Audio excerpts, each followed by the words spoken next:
Father, we thank you. We glorify your holy name, the King of glory, the Almighty God. We thank you for your mercy. We thank you for your love. We could see your love towards us, drawing us to yourself. For it's not your will that any, not even any one of us here should perish, but that we shall all come to repentance. It is your love that we are hearing your word this morning. Our prayer is that you draw us nearer to yourself. Grant us the willingness and the enablement to obey you. Lord, continue with us. That which remains in what you intend to do with us and in us this day. May you find liberty to complete it in the name of Jesus. Amen. Praise the Lord. I bless the name of the Lord for the opportunity to be with us again today, and for what the Lord has begun to speak to us.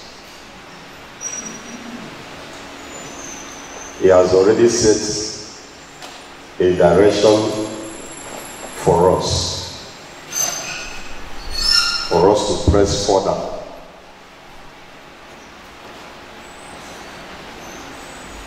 What he has begun to speak to us concerning the matter of obedience that is prompt and complete is an intrinsic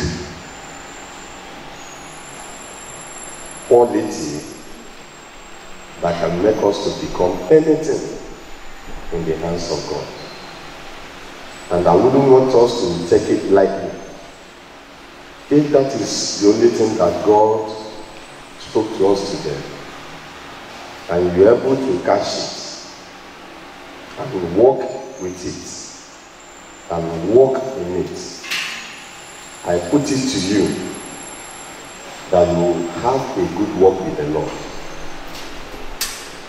and you will inherit the kingdom of God.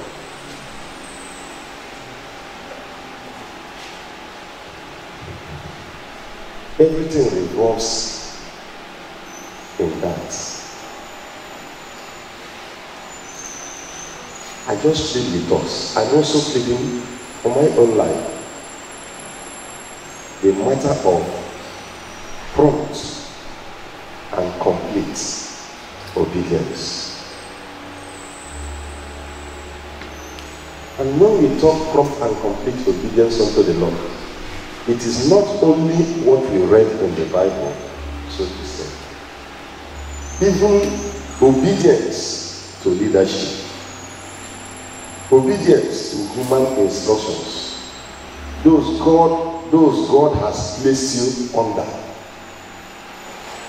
Even as God may speak to you through somebody, I pray that God will help us to hear that it is God speaking and not a human being, and be able to obey.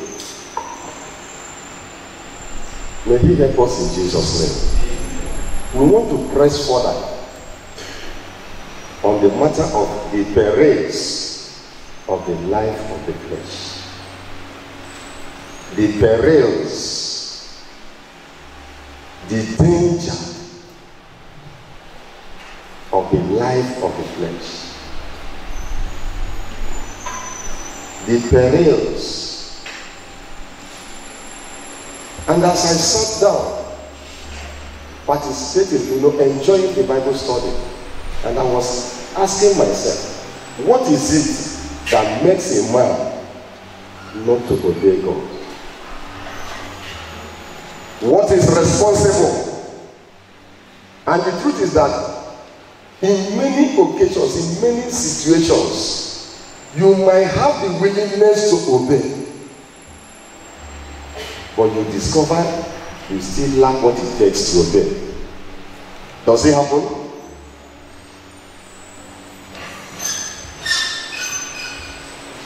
The spirit may be willing, but the flesh may be weak. It may be your desire to obey God. You might want to obey God. I don't think that there is any one of us here who would not really want to follow God. More especially, if you're a child of God, you would want to follow God. You would want to obey God. You would want to, God, do God's will so that you enjoy God and His blessings. You enjoy the inheritance of the saints in the light. It's a glorious thing. It's a wonderful thing to walk with God. Nobody here would like to be struggling. Nobody here would like to be rising and falling. Nobody would like to be tormented by the enemy. Nobody would like to be a failure, a mockery, a disappointment. Nobody. But I discover there is something that even if you do not want to be a failure, it seems as if it's pulling you to fail in your Christian walk with God. And you seem to be incapacitated to help yourself out.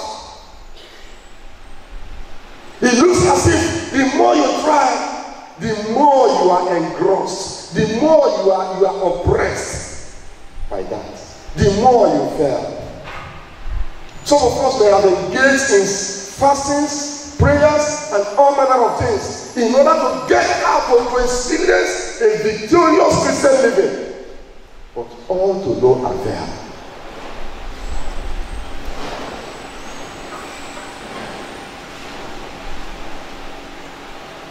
And some have struggled and struggled and struggled, and now come to conclude that it is not possible to live a victorious Christian life.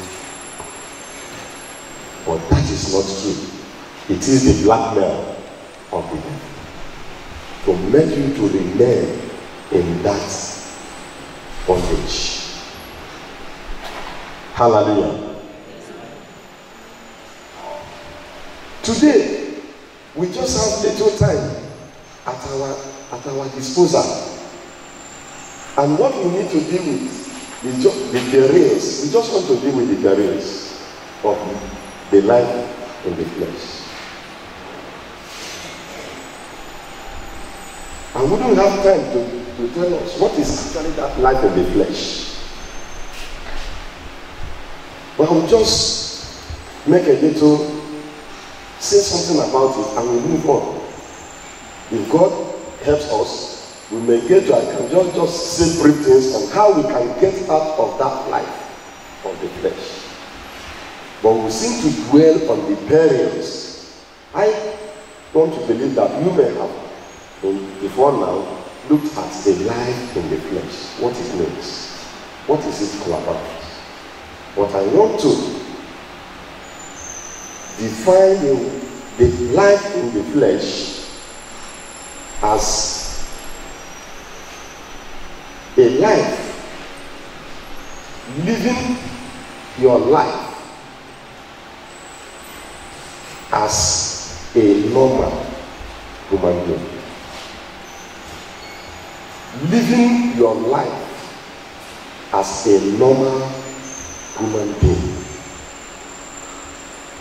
Living, thinking, acting, behaving, doing things like normally, like a normal human being. I hope I'm not confusing anybody here. Hallelujah.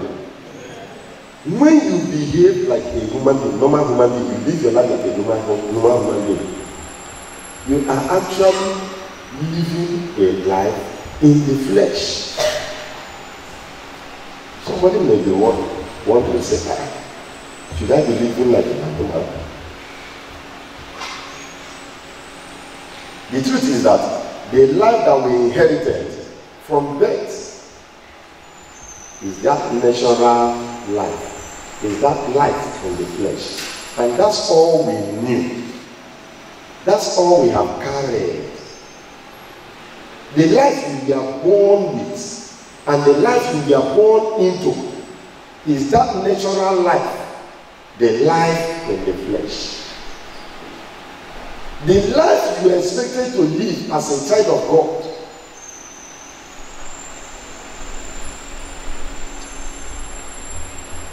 was the life that God gave to Adam when he created Adam. His own kind of life that he breathed into him. But before, and he told Adam, be fruitful and multiply, that kind of life.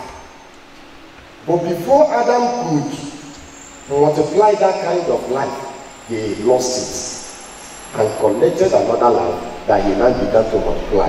And it was that life, that second life that he connected, that is contrary to God, that is against God, that is in the life in the flesh, that all of us here and every man on earth that has ever been born was born with.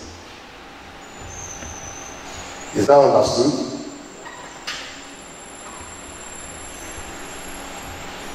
Praise the Lord. So, if the second birth has not occurred in your own life, you are still carrying that life of the flesh. Let's go to scripture first. Let's take our scripture. Can somebody help me and read 2 Samuel chapter 12, the first reader, 1 to 24. Praise the Lord. 2 Samuel chapter 12, from verse 1. And the Lord sent Nathan unto David, and he came unto him and said unto him, there were two men in one city, the one rich and the other poor. The rich man had exceeding many flocks and herds, but the poor man had nothing, save one little ewe lamb, which he had bought and nourished up, and it grew up together with him and with his children. He did eat of his own meat and drank of his own cup, and lay in his bosom, and was unto him as a daughter. And there came a traveler unto the rich man, and he spent to take of his own flock and of his own to dress, took the poor man's lamb, and dressed it for the man that was come to him. And David's anger was greatly kindled against the man, and he said to Nathan, as the Lord liveth, the man that hath done these things shall surely die, and he shall restore the lamb fourfold, because he did this thing, and because he had no pity. And Nathan said to David, thou art the man. Thus saith the Lord God of Israel, I anointed thee king over Israel, and I delivered thee out of the hand of Saul, and I gave thee thy master's house and thy master's wives into thy bosom, and gave thee the house of Israel and of Judah. And if that had been too little, I would moreover have given unto thee such and such things. Wherefore hast thou despised the commandments of the Lord, to do evil in his sight? Thou hast killed Uriah the Hittite with the sword, and hast taken his wife to be thy wife, and hast slain him with the sword of the children of Ammon. Now therefore the sword shall never depart from thine house, because thou hast despised me, and hast taken the wife of Uriah the Hittite to be thy wife. Thus saith the Lord, behold, I will raise up evil against thee out of thine own house, and I will take thy wives before thine eyes, and give them unto thy neighbor, and he shall lie with thy wives in the sight of this son. For thou didst eat secretly, but I will do this thing before all Israel and before the sun. And David said unto Nathan, I have sinned against the Lord.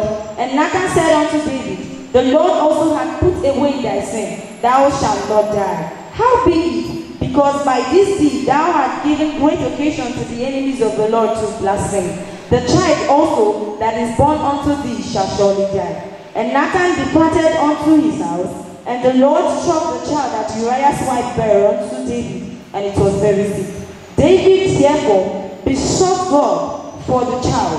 And David fasted and went in and lay all night upon the... Thinking. That's okay. Go to that Galatians. Go to Galatians. Galatians chapter 5, 19 to 26.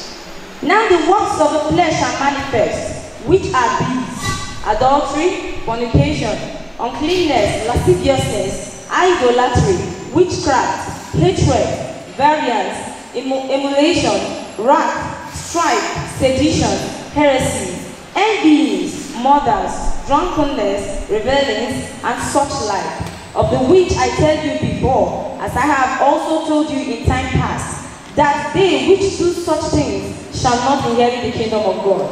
But the fruit of the Spirit is love, joy, peace, long-suffering, gentleness, goodness, faith, meekness, temperance. Against such there is no law. And they that are Christ have crucified the flesh with its affections and lusts. If we live in the Spirit, let us also walk in the Spirit.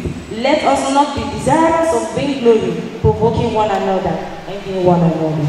Amen. Amen. Hallelujah. Praise the Lord.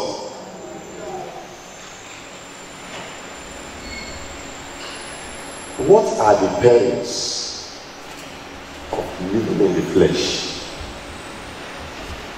Like I did say before, the life in the flesh is living like a normal human being. When your mind and actions are controlled by your human nature, when it is your human nature, yourself is the one that is guiding, directing, leading, controlling the things that you do, then you know that you are living a life in the flesh. And where we read in Galatians, you began to enumerate some of the characteristics of the life in the flesh. Yes, the ones enumerated, they are the list. The list is not complete. Because he said that in verse 20, he said, and such like. That is to say, he has not exhausted the list. There are still many other characteristics and manifestations of the flesh that are not enumerated in that Galatians chapter 5. The ones enumerated there looks, we can easily identify it, evil works. But there are some that are not enumerated that in itself it doesn't look as if it's evil. Is bad, but actually it is a fruit that the flesh, the life of the flesh is producing. But let's begin with those ones that, that are obvious, you could see. So the works of the flesh are manifest, which are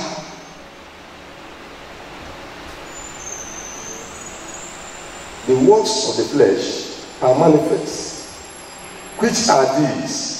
Adultery,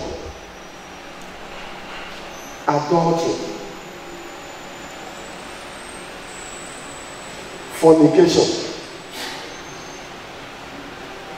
Peradventure you don't know whether you are living in the flesh or that you are not living in the flesh. These are the things when you see in your life, you just know without anybody telling you that actually the life I am carrying is a life in the flesh. Adultery is one of the things that it produces. How do you identify mango tree? How do we identify mango tree? By its fruits. By their fruits we shall know them. These are the fruits, the works of that life in the flesh, the human nature. He produces adultery. He produces fornication.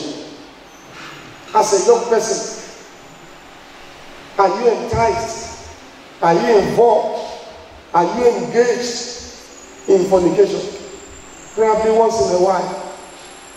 Whether secret in the open.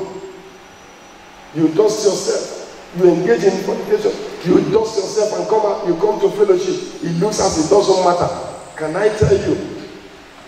It is that life of the flesh. It is the life of the flesh that is at work that is controlling you. Uncleanness. What does uncleanness mean? In Igbo, it is adiwacha. You are not clean in your heart. It's not about physical cleanness or death. It is that impure in your heart, impurity in the heart, corruption in the heart. And this is very dangerous because we don't see it. Your face may be shining, you may dress gorgeously, but inside is rotten. But God knows. How pure are you in your heart? You could be smiling with somebody, but you are not happy with the person. You could be saying one thing, but your heart is beating another drum. How pure. When you notice that, is an indication of the fact that you are living in the flesh. What else? Lasciviousness. Lasciviousness. Conduct or attitude or appearance with dressing that is seductive, that arouses sexual desire in another. Today is a common thing in our generation, even in the body of Christ. You don't wash the way you appear. You appear sexy and seductive. You look and talk sexy. We mimic so many things that are not correct, that are of the world, even though as Christians.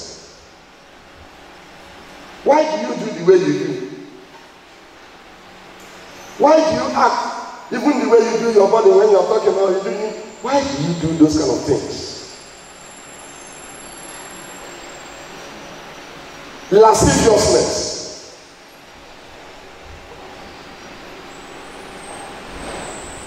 We also see idolatry, witchcraft, hatred. Friends, are you here? And there is hatred. Hatred for another. Even somebody that wants to do evil to you. Are we permitted to hate such a one? Even someone that has done wrong to you. Do we have the license to hate such a one? No. The instruction we have to obey is that we should love our neighbor as ourselves. Hatred springs from that life of the natural man, the life of flesh. The life of the flesh. Variance, emulations, copying, copycat, divisions, whether in the church, anywhere you see division, is a manifestation of the work of the flesh. Division, forming groups, forming cliques. Even in the church, if it is not a member of your clique, whatever the person says doesn't hold water, you may not obey. You may not consent to it. You won't concur. You won't agree. You will oppose. But if it is your own clique, you are operating by the life of the flesh.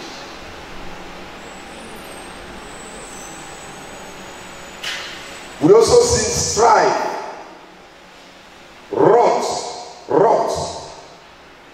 seditions, heresies, envyings, murderings, I'm surprised that even envying is classified with murderers. It's classified with murder, all of them. Even wrongs, they are all in the same category. Drunkenness, revelings, white parties, white merriments, all of them are in the same group. And such like, of which I tell you before, as I have also told you in time past, that they which do such things shall not inherit the kingdom of God. That is God's verdict. Praise the Lord. The perils of the life in the flesh. The perils, the greatest peril of life in the flesh. If you are carrying the life in the flesh, if you are still living the life in the flesh, may it be known unto you that you will not inherit the kingdom of God. You will not inherit the kingdom of God. And what made that Bible study we have very serious to me is that what causes people not to obey God is nothing else than this matter, the flesh. The Bible says that it is contrary to God. He wrestles against the Spirit of God.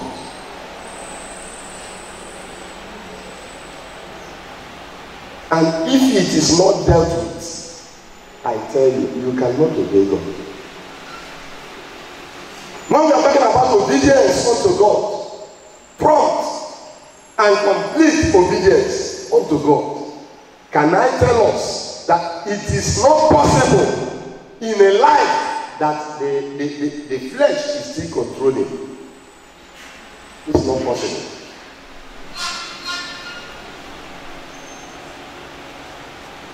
It's not possible to obey God when it is your human nature,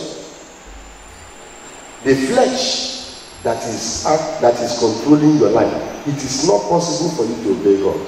That is one of the perils. Let's see that in the scriptures. Can we read Romans chapter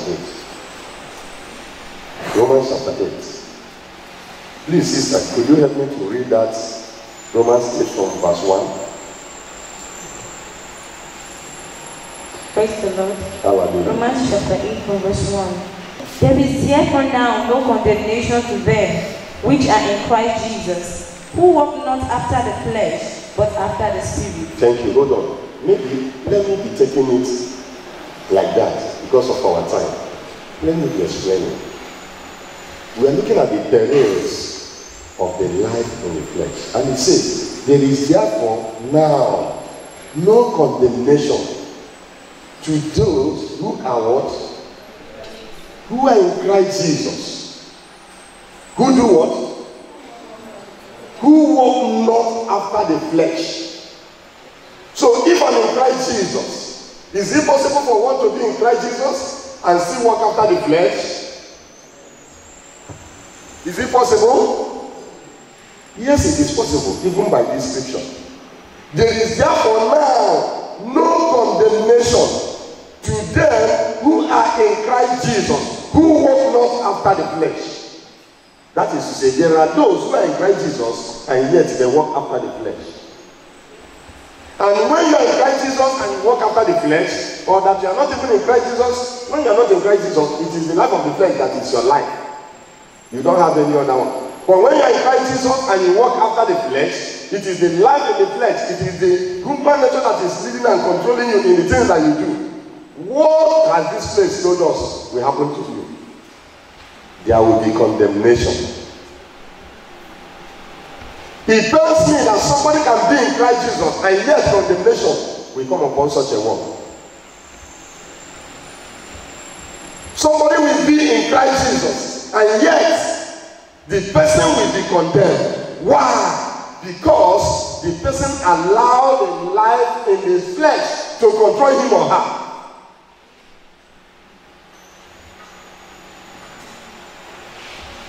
So being in Christ Jesus is the first step of inheriting the kingdom of God. But it doesn't end there. You must ensure that you do not walk in the flesh. You no longer walk in the flesh. But you walk after the Spirit. Hallelujah. Yes, go ahead. For the law of the Spirit of life in Christ Jesus had made me free from the law of sin and death. For what the law could not do, in that it was weak through the flesh, God sending his own Son in the likeness of sinful flesh, and for sin, condemned sin in the flesh, that the righteousness of the law might be fulfilled in us, who walk not after the flesh, but after the Spirit. For they that are after the flesh do mind the things of the flesh, but they that are after the Spirit, the things of the Spirit. Hold on, my sister. The perils of walking in the flesh. For those that are after the flesh, what do they mind, please? They mind the things of the flesh. You may be wondering sometimes why you are being instructed, people are being instructed not to be behaving like this, not to be portraying this, not to be doing this, and you think that they will just agree with you. No, it doesn't happen that way. There is a controller that is living inside called the flesh. And it is what that controller says that matters to them, even when they don't like it, when they don't want it. The controller is there, controlling their affairs and the things that they do. They that are after the flesh, they mind the things of the flesh. They pursue the things of the flesh. They go after the things of the flesh. Because actually they are slaves to the flesh. The flesh will just be remote controlling them. Yes, continue. For to be carnally minded is death, but to be spiritually minded is life and peace. Thank you. To be carnally minded, what does it result to? To live a life in the flesh results to death. Results to death. To live a life in the flesh results to death. Both physical and spiritual death. Both second deaths in eternity. To be carnally minded, to live a life in the spirit, it results to death. Friends, if you live a life in the flesh, if you live a life in the flesh, you will die spiritually. There's no two ways about it. The two don't go hand in hand. They are not compatible. They don't agree. It's just like you are carrying fire and you are carrying water and you are pouring water on fire and you are hoping the fire to be burning.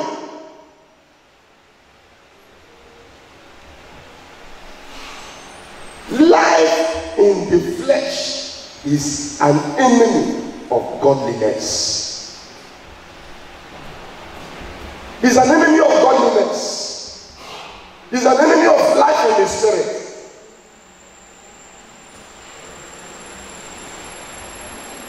Hallelujah. Praise the Lord.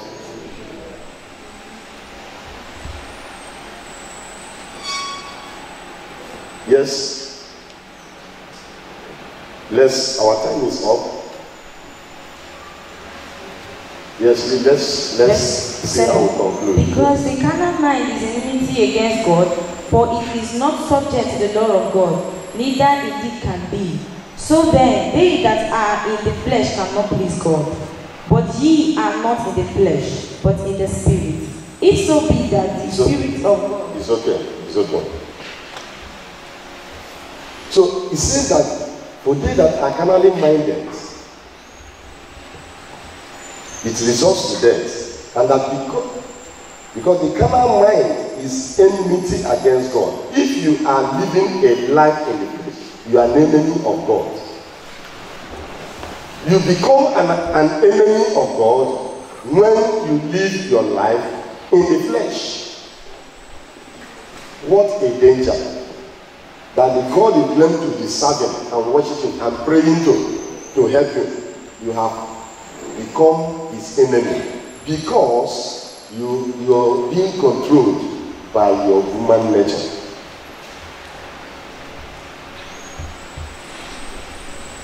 Praise the Lord.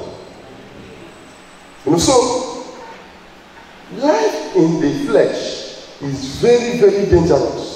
And he says that verse 7 says, because the carnal mind is enmity against God, for it is not subject to the law of God, neither indeed can be. So then they that are in the flesh cannot please God. They that are in the flesh cannot do what? Please God. No matter how much you try to please God, if it is the life in the flesh that you are still carrying, you cannot please God. No matter how much you try to obey God and obey God promptly and completely, if it is the life of the flesh you are carrying, you cannot obey God. The Bible says that it is not subject to the law of God, and neither can it be. Neither can it be. Never can it be. No matter how much you try. I thank God for that Bible study. But if actually you must rise up to obey God promptly and obediently, you must do away with the life in the flesh and receive the life in the Spirit and allow the Spirit of God to lead and to control your life. That is to say, you lose rights and ownership of your own self. That is to say, it will no longer be you that will determine for yourself what to do and what not to do.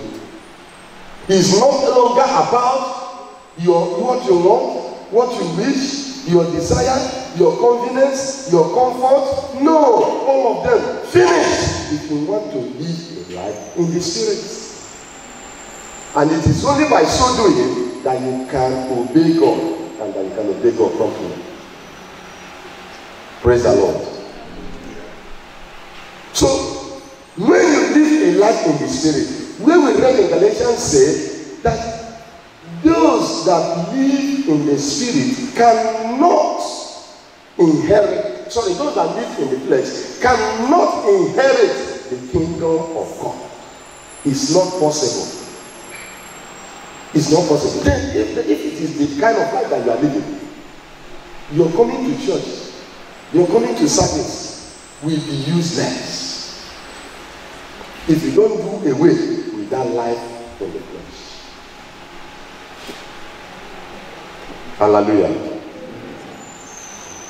The life of the flesh will rubbish everything that you do, everything that has to do with God. His own desire is to destroy and to rubbish anything that has to do with God and godliness. No matter how serious you try to serve God, if you accommodate any trace of the life in the flesh, just one day, it will rubbish everything that you have done. We will read about David, a man of God, a king, a man that is after God's own heart, a man that is perfect for God, a man that seeks God. He said, as the deer pants after the water brook, so my soul pants after God. It is surprising to me that even such a man who is hungry for God, whom God testified about his love for him, could do the kind of things that he did. Sleeping with another man's wife and killing a man that is fighting the Lord's battle. Why? Because the life of flesh is still resident.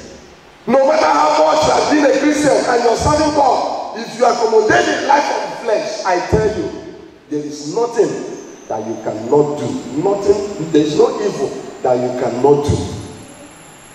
If David were told in the time past that he was going to strike another man's wife and kill the man, could he have believed it?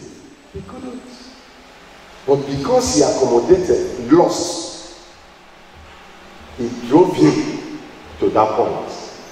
And you are here, you are accommodating one characteristic, one fruit of the life of the flesh or not. You are accommodating lust. It can take you to anywhere. Very bad. It leads to destruction.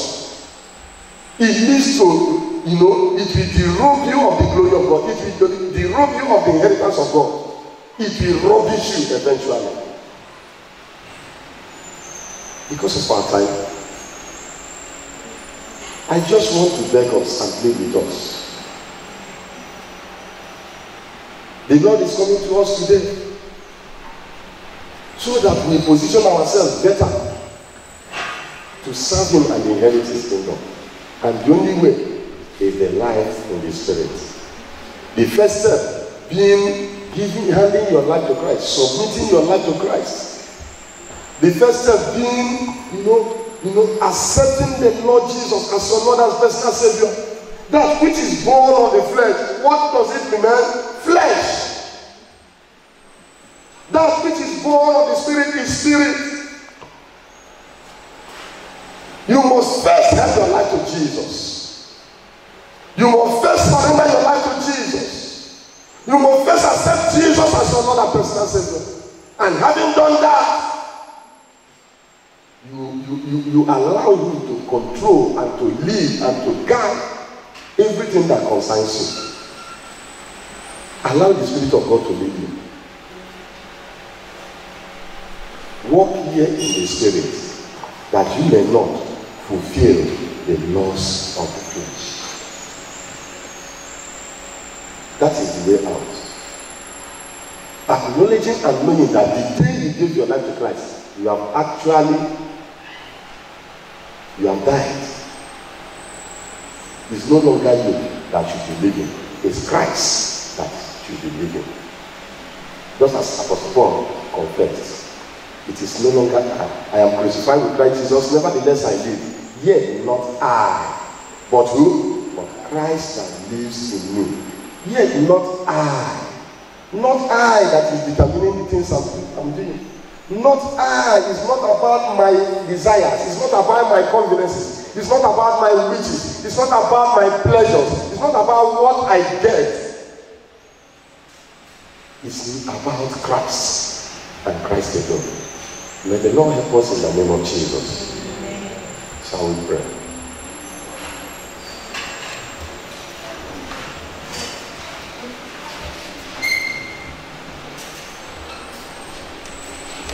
Draw me nearer, nearer to thee, Lord. Draw me nearer.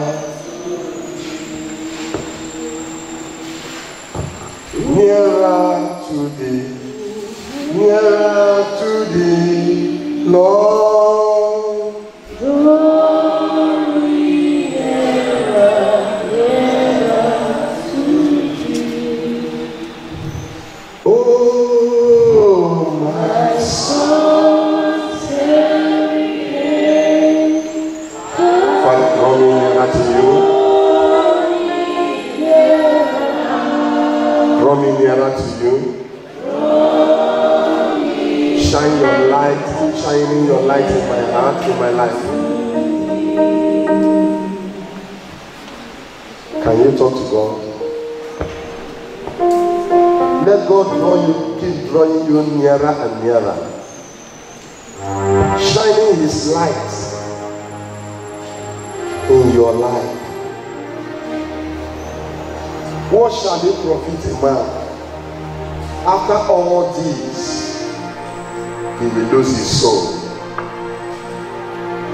Not because he was not attending church, not because he didn't want to serve God, not because he was not trying, but because he never allowed the Spirit of God to control. Because it is the flesh, the human nature that is determining for him. His appetite is controlled by the human nature. His dressing is controlled by the human nature. His decisions are controlled by the human nature. His desires are controlled by the human nature. Can you plead with God to help you? Let him show you mercy and deliver you. This is a serious matter. That if the human nature is not dealt with, if the flesh is not dealt with, all my desire to obey God will become nothing. Lord, help us and draw us out of the way. Draw us out from the grip and tyranny of the human nature. Show us the way out. Yes, we do not have time now, but into your hands, oh God, I commit every one of us. Show us the way out. Let's realize that it's no longer us that should be living, but that is Christ that lives in us. You say that your people perish for lack of knowledge. They are your people, but they are perishing because they did not know the truth that they ought to have known. Lord, help us to know these truths that will deliver us from the tyranny of the human nature. As I summarize, and you're here, probably you want to surrender your life to Jesus. As I did say, that is the first step. That is the first step. You have not given your life to Christ, or that you have given your life to Christ before, but you know that you have backslidden. Would you want to come to the Lord? You can raise up your hand if you want to hand your life to Jesus, so that you have a better ground to receive this life of the Spirit. Without it, if you don't receive it, you cannot live it. I want to pray with you. If you are such, can you raise up your hand? We don't have time any longer.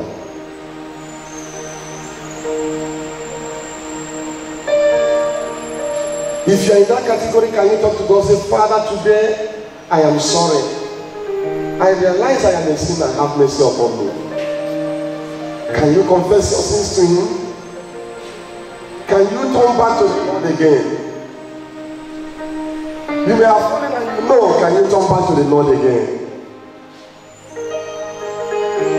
Hand Him your life. We pray in Jesus' name. And so, Father, we thank you for your word that has gone forth. I pray that your word will not fall to the ground, but it shall accomplish the purpose for which you have sent it. Open our eyes of understanding, O Lord, to know and to understand what you are presenting to us, and draw us out of the human nature, the tyranny of the human nature, that we may serve you with all our heart, in truth and in spirit, that we might be profitable unto you, and also inherit your kingdom. Enjoy the good life here on earth. Thank you, blessed Father, for hearing us. In Jesus' name we pray.